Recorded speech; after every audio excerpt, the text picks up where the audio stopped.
A 12-year-old girl is dead after a shooting overnight on Flint's north side. It happened on Canterbury Lane near Pierson Road. This continues our coverage of several young people shot to death in the city of Flint over the past 3 weeks. Flint Police Chief Terrence Green says it's related to gangs in the city. Alyssa Irwin has been following the developments. And Alyssa, what have we learned about this latest victim to gun violence? Well, Matt, Trinity Davis would be turning 13 next month. Those who know her and her family say this violence has to stop as community members sound the alarm on a gun violence problem in the city of Flint. She was very lively, very vibrant, never a boring moment with her.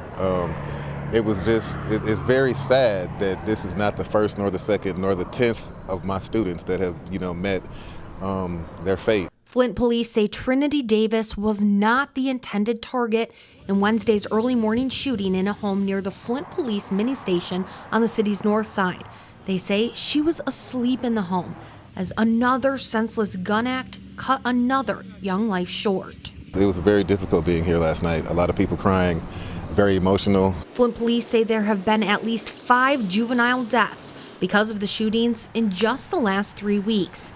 Even more young people, just as young as 8 years old, have been seriously injured. We have to keep our teens, our kids under control, and we got to let them know that this is not the way. This is not the thing to do.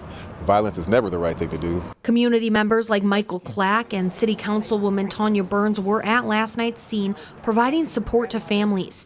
They say there needs to be some change, as many of the shootings look to be related to gangs.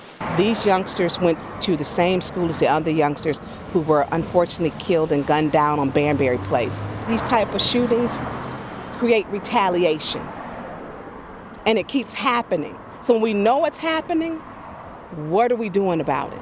Right now, Flint does not have a gang violence task force, but has teamed up with state and federal law enforcement as well as investigators while asking the public for any information that can help their investigation. I spoke with Flint's Police Chief Terrence Green, who says what's most alarming is just how young many of the victims are. Coming up at 6, his plea to parents as shooting deaths continue to rise over last summer. In the studio, Alyssa Irwin with ABC 12 News. All right, simply too young. Thank you so much, Alyssa. This shooting is one of more than a dozen in the city of Flint so far this year. It's the 20th known homicide of 2024, according to the Flint Police Department's crime stats. That's compared to 15 homicides at this point last year. 5 of those homicides have been over the last 2 to 3 weeks alone. And Flint police say an arrest has been made in one of those cases.